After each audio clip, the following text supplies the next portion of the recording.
Welcome to the Calm Your Nervous System podcast. I'm your host, Jenny Adams, somatic ADHD business coach, and this is a space for you if you're a sensitive, neurodivergent, heart-led business owner who wants success without burning yourself out.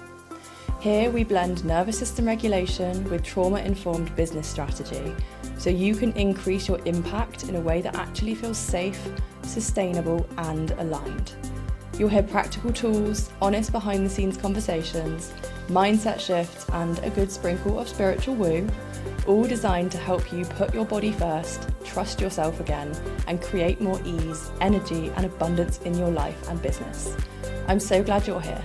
Let's go calm your nervous system.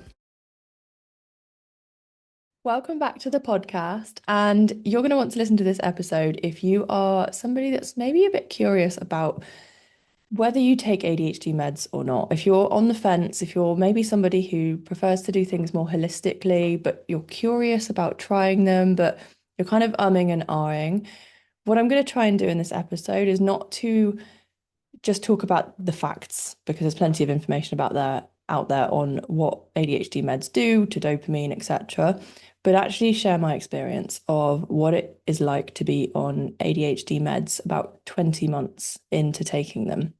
Because when I was first looking at going on medication, there was a lot of questions coming up about, will it change my personality? Do I agree on going on them? Like, am I just medicating myself against the neurotypical world? Is there actually a deficiency in my brain that needs fixing? So I'm going to answer as many of these questions as I can in this episode. And just a caveat, I am not a medical professional. I am only sharing my opinion and my journey. So pop into my DMs if you have any questions about this, but this is me just sharing my thoughts and feelings. This isn't medical evidence or fact. And I'm also sharing my experience as a person in the UK who has gone through the right to choose path, because I know that there are different systems in different parts of the world, and also going through the NHS versus doing things privately takes different costs and different times. So let's start at the beginning, shall we? I had been curious about taking meds for probably a year before I got my official diagnosis, because I knew I had ADHD. I've known it for about 5 years from people insulting me. Why can't you sit still? Have you got ADHD or something? Why are you always starting a new thing? Have you got ADHD or something? And realizing, maybe they've got something right there. Maybe I do. And maybe they don't need to use it as a fucking insult. So, I figured out I probably do have ADHD, just accepted it as a fact. I was not that fussed about getting diagnosed. It wasn't a big validating thing for me, unlike being diagnosed with ME, CFS years ago, where I didn't have that internal validation myself. So when I actually got the diagnosis, I was getting it more so I could actually try medication. I had already self-diagnosed myself and was looking after myself as if I had ADHD anyway. So the process of actually getting diagnosed with ADHD is an ADHD nightmare, because what is required are forms. I think I went to the doctor, this would have been early 2024. I went to the doctors. Obviously, I'd been writing down, I struggle with this, and this, and said, I think I've got ADHD. Can you refer me to get a diagnosis, please? I'd heard about the right to choose option. So I asked them specifically, can you diagnose me through the right to choose option? I think I chose ADHD 360. And obviously the name says it all, right to choose. You get to choose who you work with. I think there's Psychiatry UK on there as well. There's a few private prescribers that you can use, that because the NHS waiting lists are like insanely long, you can go down the right to choose option, and the wait list is a bit shorter. So I reckon it must have taken me about 6 months. I think I put the forms in April, which obviously I procrastinated on because, ADHD forms, it required booking a doctor's appointment and then taking forms in and then leaving them with them, going and picking them up, posting them off. There was some hoops to jump through, but I was like, okay, right, let's just get this done. Same with access to work. There's often something on the other end of it when we actually can do the thing, but it does take a while.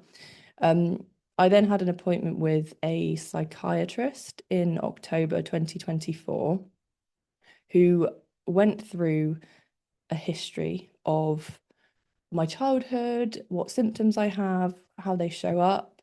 Can't remember all the questions now, but basically they were just, you know, how do you find concentration and how long has this gone on for? Have you been a daydreamer? You know, those sorts of things. So she felt like there was enough evidence there to diagnose me. So I got the diagnosis. And then here's where things get interesting. Obviously, I was going into this as an ADHD coach. So I already have a fair bit of knowledge and experience with understanding ADHD, working with ADHDers as well. And I was like, I wonder how they're going to approach this. Are they going to ask me about my job and what I do and how much I am aware of, anything like that? Like, what are they going to recommend once they actually diagnose me? And I think it's down to who you speak to. So this prescriber that I spoke to, or psychiatrist, whatever she was, said, okay, yep, we feel like you've got ADHD. Now, how we treat it is with drugs because you have a dopamine deficiency. These drugs will give you more dopamine. You don't have any problems there. End of. So, do you want drugs? And obviously, my intention with getting the diagnosis was I want to try medication. But oh my God, it just made me shake my head because I thought if you are somebody that doesn't have the insight that I do, and that's the approach, is you just have a dopamine deficiency and these magic drugs will fix it. No, no, I'm sorry. And I will go into a bit more detail about why this is, but not, she didn't ask, am I seeing a therapist? Am I getting any coaching? How my nervous system is? What my routines look like? What support I have? There was none of that. So the actual lifestyle factors, they didn't touch. So I now call them my drug dealer because that's essentially how I see them. I turn up, how are you doing? Yeah, all right. Is it working? Yeah, can I have some more drugs? Okay, we'll write you a prescription. So that's kind of how I see them instead of I don't know if they're even supposed to be a bit more holistic in caring for you as a person as opposed to just, do you want some drugs? So that's my opinion on how that has gone. The second prescriber I've worked with has been a lot better. So I will talk to you about that as well. So when I got diagnosed and I was curious about trying medication, the main things that I wanted support with were around emotional regulation, setting up better habits and routines, especially in the morning. I found the morning I would just end up sitting in bed for ages. I'd have like a chai latte in bed that was probably too much of a big sugar hit. I get my phone out and then suddenly the whole morning's gone and I haven't actually done anything. Time just seemed to blur in a weird way in the morning and I was just constantly running late and things like getting up and having to have a shower and having to make breakfast and figuring out what I'm going to wear. It just felt like too many things to have to go through just to get out the door and go to work. So I would often just procrastinate and stay in bed. And the medication has definitely helped with that.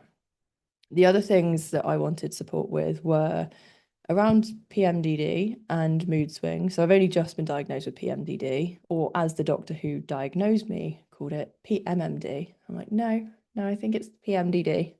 Okay, so I think you meet the criteria for PMMD. And I'm like, okay, well, I'll just give me the diagnosis. Is there anything you can do that doesn't require drugs? No. Okay, cool. Well, there's that validation. Kind of knew I had it anyway. So I wanted some support around PMDD and especially that luteal phase of just feeling like utter shit and feeling really anxious. And a lot of that was very much mental. Like I just didn't want to go out. I just didn't feel good enough. And that has still been there whilst on medication, but it's not as intense as it was. So better habits, better emotional regulation, and not dopamine chasing so much. So for me, the way I would dopamine chase was with food. And I would get quite obsessive. Like one of my friends will laugh that she's always like, Jen, you get these like certain donuts that they only have in London. That every time I got to London, I'm like, I've got to go get one of those chocolate donuts. Oh my God, they're so good. And I will get obsessive about it. Whereas now, if someone put one under my nose, I'm like, yeah, I'll have it. But before, it was just like, I need that donut. And I would not, my brain would not shut up until I'd had the donut. Same with things like chocolate and biscuits in the evening. I couldn't just have one. And when I was eating, there would be certain like more sensory foods. So especially in that luteal week before my period, anything that was like crunchy or salty or like crispy, that I could see the dopamine, because dopamine is there not to give you necessarily a dopamine hit when you have something. Dopamine is there as a motivator. It's the go and do this thing and you'll feel good. It doesn't always mean you actually feel good when you do the thing, but then it's like, oh, the next one will be better. Try it again, do the next thing. It's what keeps us going, basically. But it's also how we get trapped in addictions, because what dopamine can do, and this is how it worked for me, is I'd be eating and I'd have a mouthful of food in my mouth, I'm chewing it, and I've already got the next one loaded up, ready. And there's something in my brain going, the next one will be better. Go on, have another bit, have another bit. The next one will be better. The next one will be better. And then you just don't stop. Same with, open a bag of crisps.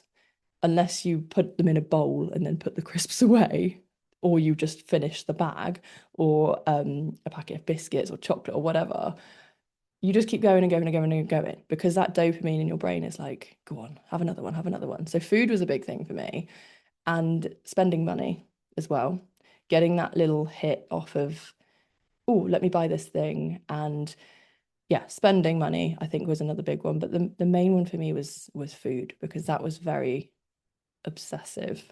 And another thing I wanted support around was doing like boring tasks, but just didn't ever get round to doing. So I was watching back my video diary that you can still see on my Instagram highlights if anyone is interested. And I was really worried at first going on medication, and there was a lot of pushback from my husband and my family, because in my 20s, when I was really, really chronically ill with ME/CFS, I had been in a minor car accident, chronic pain, it was probably fibromyalgia. I was going to the doctors and being like, what's wrong with me? And essentially giving a lot of my power away to the doctors, who got me on so much medication, to the point where I'm taking this drug because that offsets the side effects of this drug, and then that drug will wake me up, and then that drug will send me to sleep. And you're taking a fucking stimulant in the morning to get you up, and then you're taking a downer at night to send you to sleep, and like they're all just fighting against each other. I was on the top dose of tramadol, which is like it's a controlled drug, so it's a quite a high opioid. And obviously I got away from all of these, but at one point, I wouldn't say I was addicted to them, because it never felt like that for me. But I think I was just giving so much of my power to the doctors, of being like, well, the doctors have said if I take these, then I'll feel better. And one day, I think just this light bulb went off in my head, and I'm like, what the fuck am I doing? Like, I'm taking so much medication. Are they just going to keep giving me this? And I'm like 25, 28, whatever I was. Am I just going to be on this for the rest of my life? And like one of the tablets was like a stomach protector. Like, what are these tablets doing if you have to be protecting the lining of my stomach? Like, what's that doing to a highly sensitive person if I don't need to be on them? So I'm not anti-medication, but just the fact that once you're on these, they'll just keep writing you prescriptions. And I honestly think if I hadn't taken this into my own hands and been like, can I get better another way? I'd still be on all this medication like 10 years later. So I think my family were concerned that that could happen again. And they've seen me go downhill and how bad I was when I was sick.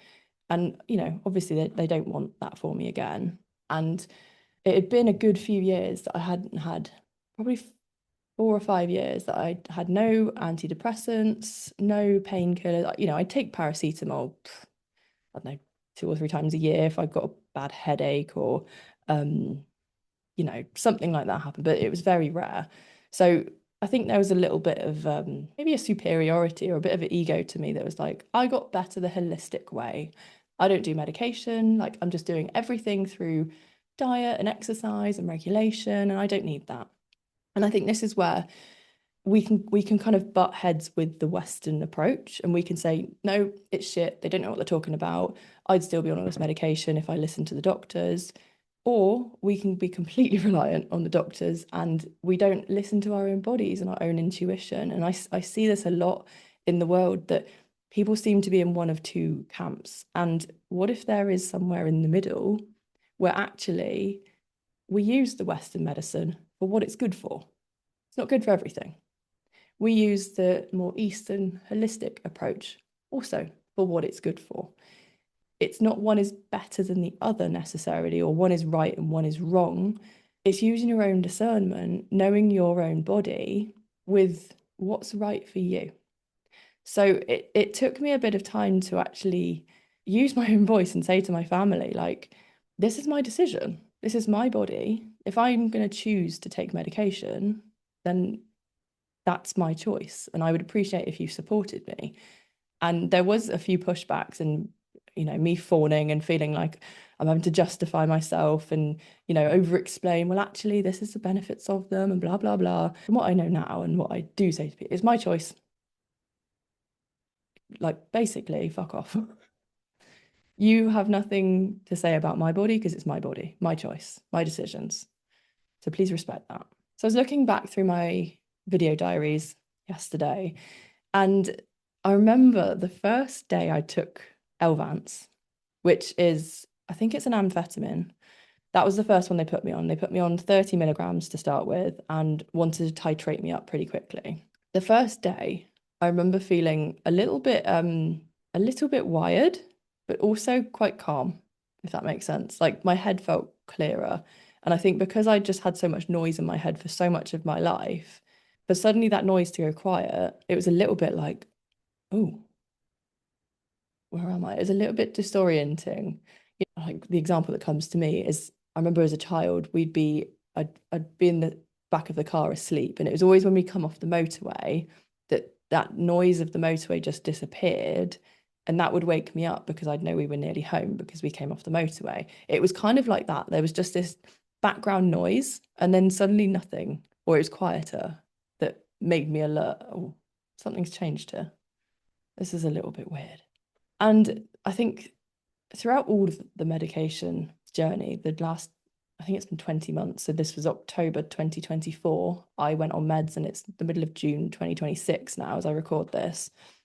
The main thing that or one of the things that I have found is they calm me down. So everything's just a little bit easier, more gentle. I don't feel so wired and so like I have to do things.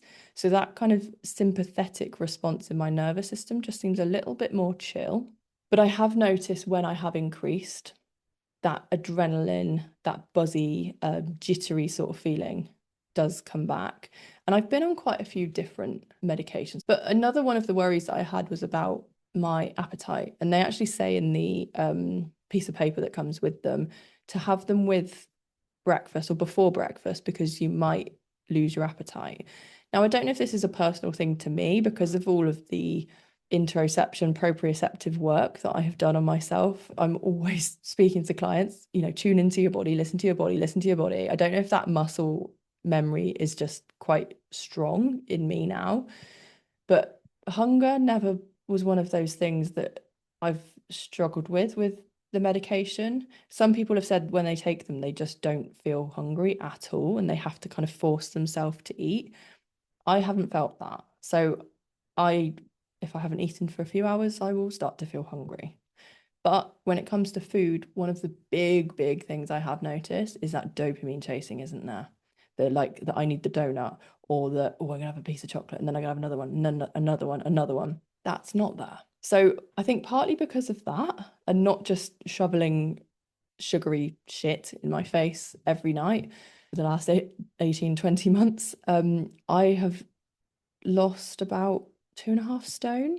But I also think going on meds, you're not supposed to drink alcohol on meds. And I'm never really a big drinker anyway, but it was kind of creeping up to maybe a glass 3, 4, 5 nights a week. And, a glass of wine's like 200 calories or something. And I think, that just adds up. So I think the fact that I was not drinking alcohol, I was also at that year, I was actively doing a lot more to be healthy. So I had started to see a personal trainer. I was looking at my blood sugar levels. I was seeing a nutritionist as well. So there was also things I was doing at that time to just get a bit healthier because somehow I think my weight had creeped up to like 14, nearly 15 stone, I think, in 2024. And I'm now, I think I'm 11 and a half. So I think it's the first time in my life I've not been overweight. I think I'm still on the border and I'm like a size 10 to 12 now, but I think I've probably got about 4 stone in my arse. So don't think I'll ever get rid of that. So yeah, I've lost weight, but I don't think that's just the medication. And this is where we have to have some discernment because nothing is just one thing.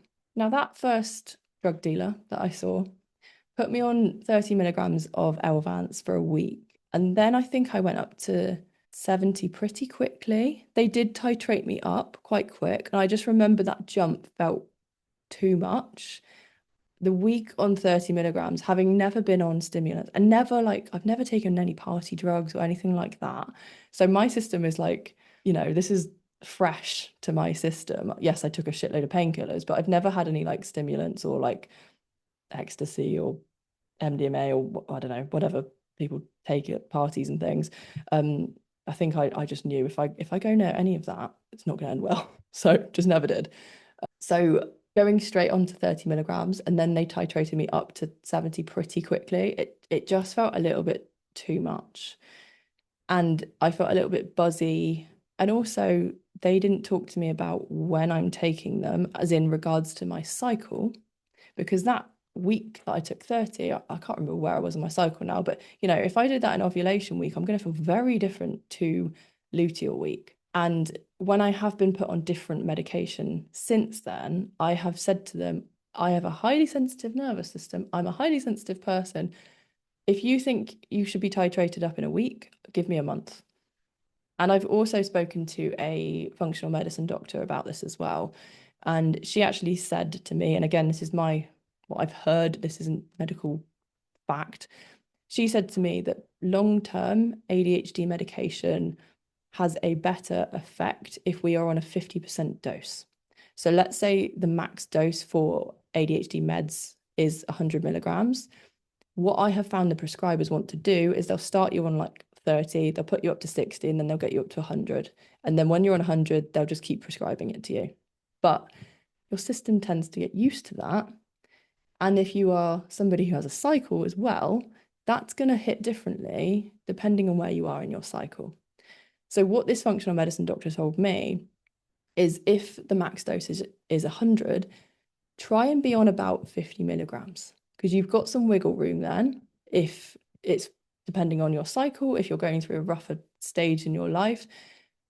But that is where long term, it's most supportive if you are going to be on them for a prolonged amount of time. So you don't just whack yourself up, get used to them, and then like, I can't go anywhere from here. So I have pushed back quite a lot over the last year with what I'm having, how they're titrating me. And I've really pushed back on, can I have more for my luteal week and less for my ovulation week? And they have just gone by, well, the facts, the science says this should be fine. Like, yes, but how much of that research was done on men and boys? How much of it's been done on women and specifically looking at when and in relation to their cycles? Any of that? No. Okay. Let me follow my body. So let me talk about some of the side effects that I found, first of all, on Elvanse. Obviously, your body's getting used to it. I found the first few days, my jaw felt really tight. Like, I don't know if you've ever woken up when you've been like grinding your teeth and just your whole jaw was like really, really tight and achy. And, you really want to get into your muscles and just like, just sort of release your mouth off. That felt my jaw just felt really tight. And I don't think I was grinding my teeth, but there was obviously more tension being held around my jaw. I was struggling with a really dry mouth and throat for probably the first few weeks. And anytime I then titrated up on Elvanse, I noticed that I was really dry. I think I had a bit of a headache the first few days, but the main thing, and this is why I came off Elvanse after of I don't know, 3 or 4 months, was this was over winter. So I went on it in October 24. And then I think I must have changed in February, March time. So, I gave it a good few months, but that was also over winter that I was getting horrendous chilblains on my feet. Now I've got Raynaud's anyway, and how these stimulants work, especially some of the amphetamine ones, is they will ramp up the sympathetic response of your nervous system. They increase the amount of noradrenaline that you have in your system, which in turn can constrict the blood vessels that you have. So if you've already got a condition like Raynaud's where your circulation isn't great, I'm also hypermobile. So, there's those few things going on, and have previously had POTS, which is very manageable now. So there's a few things going on there, but I want the maximum amount of blood going to my feet when it's freezing cold as possible. And I think throwing those things in with something that then dilates, no, not dilates, constricts the blood vessels, there just wasn't enough circulation getting to my toes. And they were going like painfully numb. You could see them. Like one toe would be like pink and healthy, and the next one's like white as a ghost. And I'm poking it and like trying to get some blood into there. Just no. And then they turn into chilblains, and it fucking hurt because you can't see anything. You can't see the chilblains, but they feel like a burn. They feel like your foot's burnt, and you look at it and you're like, there's nothing there, but why does it hurt? So after a winter of that, I told them, and then I think I read I don't know, I did some Googling or read the piece of paper it comes with. I think it says if you do have Raynaud's, you need to be careful with certain ADHD medication for that exact reason. So luckily, none of my toes fell off, but it did feel like they were going to on some days. Now, another reason I ended up on quite a few different types of meds were partly the Raynaud's, also because they put me on Concerta at some point as well. They put me onto an instant release at one point, but I had been saying to them since the beginning that I'm vegan. And I know no medication can be fully vegan because unfortunately it is all tested on animals, but I don't want to be taking gelatin capsules. I don't want to be putting lactose in my body, one, from an ethical perspective, and two, my body just doesn't agree. When I ate meat, I felt really heavy and I just didn't feel well. Anytime I've had lactose since being vegan, I'm horrifically bloated. Like my body just doesn't like those things. And I'd continually been asking, is there not something you can give me? Doesn't have lactose in and doesn't have gelatin capsules. And they're like, well, you can take the gelatin capsules and you can break them open and you can like put them into some yogurt and have that. And I'm like, the ADHD meds, that's a whole extra step of something. And also, the animals have already been killed to be put in those capsules. So kind of partly defeats the object. Yes, it's not going into my body, but like, come on, it's 2026. Have you not got something that doesn't have an animal in the medication, please? So I think I banged on about not having gelatin capsules for long enough. I'm vegan, don't want gelatin capsules. So they put me on a new one, got the piece of paper that comes through. What's included? Lactose. Like, oh, for fuck's sake. Okay. I took them for a while, didn't get on with them. And then I've had these conversations like, what is it benefiting me? Do I take it? Oh, I'm not sure. So I did have them for a while. And then I tried the instant release because they said that was the only medication that doesn't have either, or doesn't have any animal products in it. And they put me on these, I think it must have been autumn 2025. And you're supposed to take 3 a day. I think it's 10 milligrams of, it was one of the methylphenidates. I can't remember which one it was now. Maybe it's Concerta. But you're supposed to take these 3 times a day. Now, I will try and have the minimum dose if I can. And I had been saying to my prescriber for ages, I need a different amount depending on where I am in my cycle. And she just didn't seem to get that. She was like, okay, well, I'm prescribing you 30 milligrams a day, but she'd broken it down into 3 instant release tablets. So I was then fiddling around with those and being like, okay, well, in my luteal week, I'm going to have the 30 milligrams. In my ovulation week, maybe I'll have 10 or 20. But again, ADHD, you forget to take them.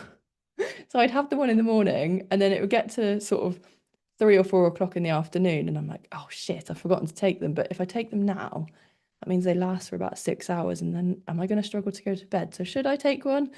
And that just kept happening. And then I went to Australia in November 2025. I had been chasing them for ages and said, I'm going to be away for nearly a month. I need a certain amount, and Christmas is coming. So I don't want to have to be like landing back in the UK and then on the phone to you. And it takes them like 2 weeks to send them out anyway. Um, so they said they had 6 weeks notice and the medication turned up the day I left. So I was on my way up to Heathrow and they arrived when I was at the airport. So I ended up going to Australia with a very, very minimal dosage. And this was interesting because I had to kind of ration them out. So I was still taking the meds, but I was living my best life in Australia. I was up at like 5 o'clock in the morning with the sun. I was in my business mastermind. So I was loving life out there. But I was also noticing I was forgetting things. I was running late. There was more of that like rushy panic that was still going on. So they clearly are doing something for me because that was probably me at my absolute best because I'm very, very affected by the weather. I feel a lot better when it's warm and sunny.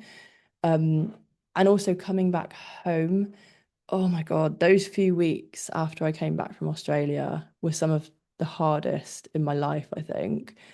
Having gone from somewhere that in my head is like home, somewhere I want to live, and coming back, going from somewhere so warm and so lovely and just, yeah, somewhere that I really, really enjoyed, and then coming back to a home that I'm not really settled in, that we moved in August, and I hadn't really kind of put roots down there. A couple of weeks before Christmas, so obviously there's a lot going on with Christmas, and there's just the shock from, it wasn't jet lag because I used Time Shifter app, so I didn't have any jet lag, thank God. Really recommend that app if you are doing any long haul traveling. But I just think the shock from going from somewhere warm, somewhere sunny, back into a British cold, grey, short day winter, it was just too much. I was happy to come home and see my husband, but just couldn't stop crying and just felt really depressed. And that was when I could really see, and I think it was my luteal week as well. So, a massive pile of shit handed to me in 1 week. It was just too much on my system. So I can see how having a base level of those meds in my system have helped with the emotional regulation. Because it's when I get into one of those situations and I just spiral that I'm like, oh my God, the weather's really bad. And then I'm not eating properly. And then however much I try and regulate just the thoughts, I'm just going into that kind of dorsal spiral and just want to shut the world out or like run away. So they are helping with emotional regulation, but I'm going to caveat that and say, and I've actually found this on the piece of paper that comes with the current medication I'm on, which is Zenodate, which is a methylphenidate prolonged release. And I've seen this on all of the pieces of paper that come with the medication that the prescribers just don't seem to mention. This medicine is given as part of a treatment program, which usually includes psychological therapy, educational therapy, social therapy. So essentially, ADHD coaching. Now, how many people have been prescribed ADHD meds and just see them as a magic pill, that they're going to fix all of your problems and you don't need to do anything else, just take the medication and carry on and they'll fix everything? No, no. So if you are one of those people, I'm sorry, it does not work like that. I think these have worked well for me, but they also haven't fixed everything, partly because I'm not a problem to fix, but because one of the main reasons I wanted to try these was to build up those better routines, better habits, having a stronger system that if I then came away from the meds, I've already got that kind of baseline, that muscle memory as such. The habits are there, the routines are there, the trust is there. That if I can lean back and not have the meds as much or like a lower dosage, things are okay. Now, if you haven't done any kind of coaching, you've got no regulation tools in place, you've got no routines in place, nothing, and you're like, fuck, I'm overwhelmed. Like everything's chaotic. I've got a whole load of trauma. Give me these pills, they'll make everything better. No. What they're going to do, most likely, is to just exacerbate hyperfocus because they do help you focus. But do you have the consciousness and the intentionality in there to say, okay, I'm taking these, I'm going to focus on diet and exercise, which is what I did, lost 2.5 stone. I'm going to focus on a better morning routine. How can I help this to regulate me as best I can and pick up those regulation techniques and strategies so you're not waiting until things are too much before you do something about it? That's what they're really good for. If you are just saying, I'm going to take these and see what happens, what can happen is then you just hyper focus and you go down on a side quest for the entire day. You spend 5 hours on Instagram because they help you focus. So if something's interesting, there you are, 3 hours later looking at someone Henry VIII married because that was where the rabbit hole took you because they help you focus. Whereas unmedicated ADHD, you might be halfway into Wikipedia and then your phone pings and then you go off and answer a message and then you're like, oh, what was I doing? Okay, come back. Because there's a distraction there that's already kind of pulled you out of something. They kind of stop you getting distracted and pulled out yourself. But if you're like, this is interesting, off I go, then off you go. And I have worked with quite a few clients who are on medication, but they haven't dealt with the trauma. They haven't learned about how to regulate themselves. They haven't got any of these tools and strategies in place. And that's why they come to see me.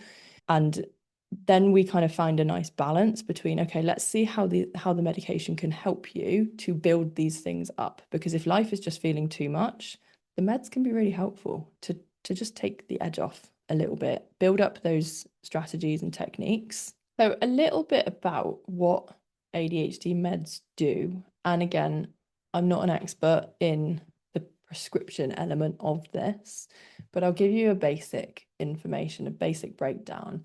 Now, there are two main categories of ADHD meds. There are stimulants and non-stimulants. I've only been on stimulants. They tend to prescribe you stimulants first of all, because they are instant. So you can either get an instant release, which is literally you take it and I don't know, 10, 20 minutes later, it kicks in.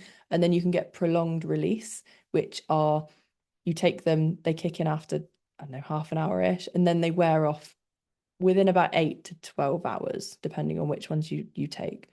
Now, the non-stimulants are slower to build up. So they're a little bit like SSRIs, like antidepressants, that you'll take them and you're not going to see the effects for a few weeks. So it can be a lot harder to track, especially if you're looking at how it affects you in your cycles. Is that just a bad week? Do I need a little bit more? How do you play that? So I can't say anything about non-stimulants. I haven't tried them. I would probably prefer to be on something like that, but equally, I feel like that I have more control with the stimulants. So, like I've said previously, if I'm ovulating and I'm like, I actually feel pretty good, like my brain is working at its most functional, I'm either going to have a very low dosage or maybe I'll just skip a couple of days. Now, ADHD is not a dopamine deficiency. Same as when those of us who've been diagnosed with depression and they say, oh, it's just a lack of serotonin and we'll give you these SSRIs. Why is that? Like our brains, there's more to it than just we're deficient in a chemical and these meds will give you the chemical. Why are we deficient in them? Why are they not working as efficiently as they should be? And this could be a whole other episode, so I'm not even going to go into that, but just plant that seed, go and do some research, you're not necessarily just deficient in something. There's trauma involved. We all have different brain types. We are in a capitalistic society that expects a lot of us, especially women. Our brains aren't broken. They're not just not doing something. Most of the time, they are reacting in a healthy, protective way in response to what's going on around us. Now, how many of us get enough daylight every day? How many of us are eating a properly nutritious, balanced, healthy diet? How are our stress levels? All of that. If we're not living like that, and like no one's perfect, I definitely am not somebody that has all of their shit sorted. And they're all going to affect what's going on with us hormonally, what's going on in our brain chemistry, what's going on in our nervous system as well, what we've been through. There's so much more to it than just you're deficient in something. So this will make it better. But essentially, an ADHD brain is less efficient at using dopamine. So, what dopamine we do have, we can either burn through pretty quickly. So, this is why having a healthy morning routine is one of the best things you can actually do. So, you're not spiking your dopamine levels really high, and then you have a really big drop, and then you're chasing another high, and then you kind of go on this roller coaster all day, every day. If you can build up slow dopamine, so just things like movement in the morning, getting out into some sunlight, even reading a book is going to be a lot better for your dopamine slow, gentle build up than getting your phone out straight away or starting the day with like a coffee or like a sugary drink or sugary breakfast, that kind of thing, because you're just going to end up bouncing on this roller coaster all day. And then there are a couple of pathways in the brain where dopamine directly affects. So one is the prefrontal cortex, which is responsible for executive functioning, which is things like working memory. So, can you hold that information? What was the phone number? Can I copy this from there to there? Inhibition. So, what impulses do we want to just blurt something out? Cognitive flexibility, so actually being able to switch tasks and adapt to what's going on in front of us. Planning, time awareness, organization, and emotional regulation as well. There's a few more in there, but dopamine affects that prefrontal cortex, the executive functioning, and it also affects the reward system in the brain, which is also responsible for motivation. We need a certain amount of dopamine to give us a get up and go. It gives us a kick up the arse. We would not get up and out of bed if it wasn't for dopamine and our sympathetic nervous system. It is the ability to feel rewarded for doing something, especially boring stuff as well. And one of the crazy things I love about being put on stimulants is the fact that they actually calm you down. So I do wonder what would happen if you gave them to a neurotypical person, if they are bouncing off the walls or if it chills them out. Because I think that's how you know if you've got ADHD is you can give us stimulants and we chill out. Things get slower, calmer. We are just more relaxed, which is mad because it's a stimulant. So some of the worries that I had before taking medication was probably the biggest one was, will it kind of dim my light? Will it take away the sparkle of who I am? Will I just become really like flat and boring? But because part of me is a little bit chaotic and a little bit like, oh, I've got this idea and I'm going to go do this. And, there is that like vibrancy to me. And I was worried if that would just get taken away and I'd just be, yeah, boring. And I don't think any of that is true. Like, I'm still me. The ADHD is definitely still there, but it's also something I kind of love. I mean, I'm recording this episode right now. It's 4:30 on Friday. This episode drops on Monday. So the leaving it to the last minute, needing the motivation, needing a deadline right in your face, is still there to some degree. I just don't run my entire life on that. The reason I'm recording this now is because it's been my luteal week this week and my energy's just been quite low. So I've been waiting until I feel a bit better before doing this instead of cramming my schedule so full that I'm like, oh, I've only got an hour window at 10 o'clock on a Wednesday. I have to record then. I can tune into my body and be like, actually, yes, it's last minute, but I feel good enough to record a podcast today. Whereas if you caught me a couple of days ago, you would have got a much different version of me. So that was when I was doing the bare minimum, which is also partly why I love running my business, because I plan things. So in my luteal week, I can, if I'm feeling all right, I'll come to work, I'll be a bit more productive. But I've also got the space in there knowing if I do wake up feeling a bit more tired or the energy's not there. I had quite a brutal PT session on Tuesday and I was just like, I can't walk. My glutes just hurt too much. So just gonna chill. Another worry that I had was obviously with the work that I do. So, being a somatic ADHD business coach, someone who talks about the nervous system day in, day out, who really champions regulation, am I being a hypocrite? Am I being a fraud by being on medication? If I'm out there saying I'm regulated, I've got my shit sorted, and this is all you need to do is just regulate your nervous system, and that's it, that's the answer to everything, am I going to seem like a fraud? And probably if I approach things from that angle, yeah, this is why I'm sharing this episode with you, because I don't have my shit sorted. No one does. But it's just been me experimenting and getting curious with what do these do. Partly I wanted to take them because clients were asking me about them, and I wanted to know what it felt like, because I as best I can want to share from my own knowledge and my own experience. I don't want to say I'm an expert in something I haven't necessarily been through. So I don't think ADHD meds are the answer. I don't think just nervous system regulation is the answer. I think in the world that we live in, we need a bit of both, but also it's your choice. I'm not here saying you should go on medication.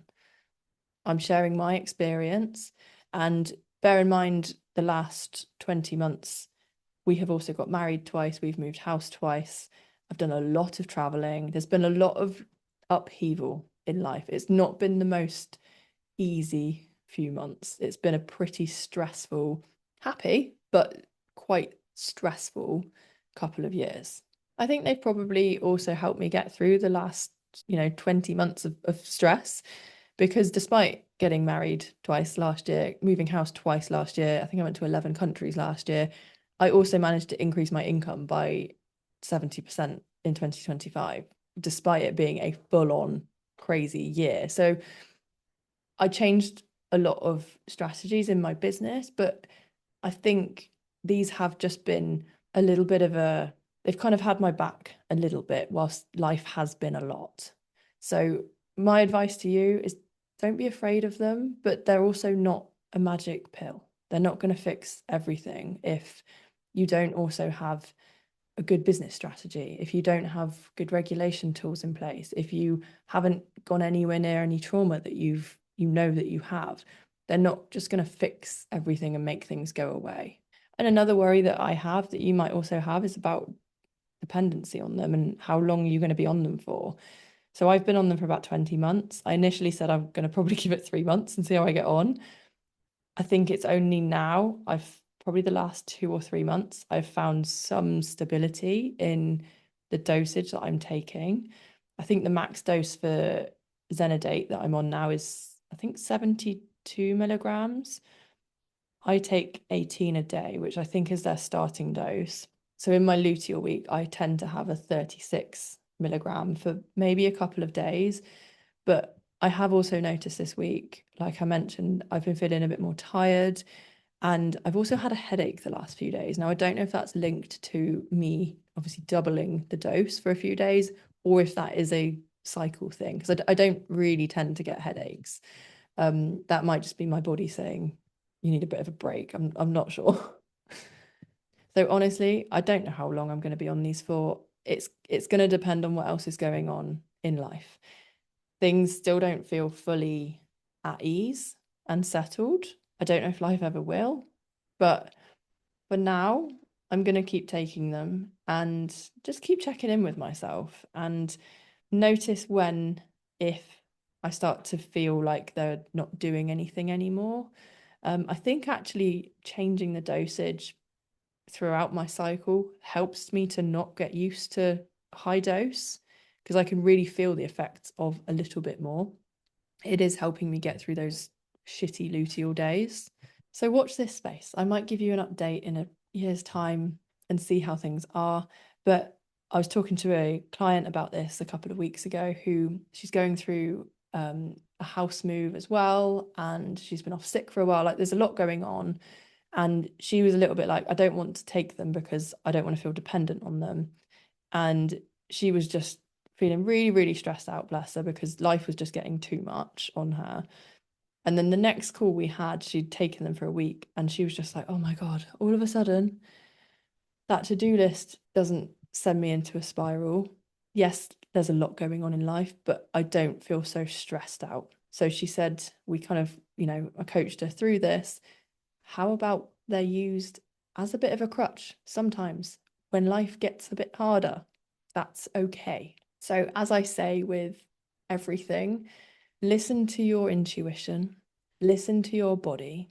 You know what is best for you, and just be kind to yourself, be self-compassionate, be open with all of this stuff.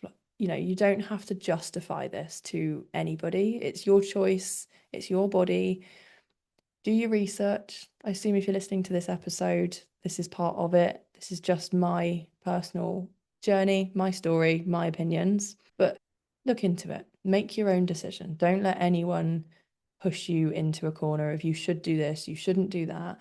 They're not the only answer, but they are also helpful. So I hope this episode has been helpful for you. If you've got any questions on this, either leave a comment in Spotify or Apple or wherever you're listening, or my DMs are also open on Instagram.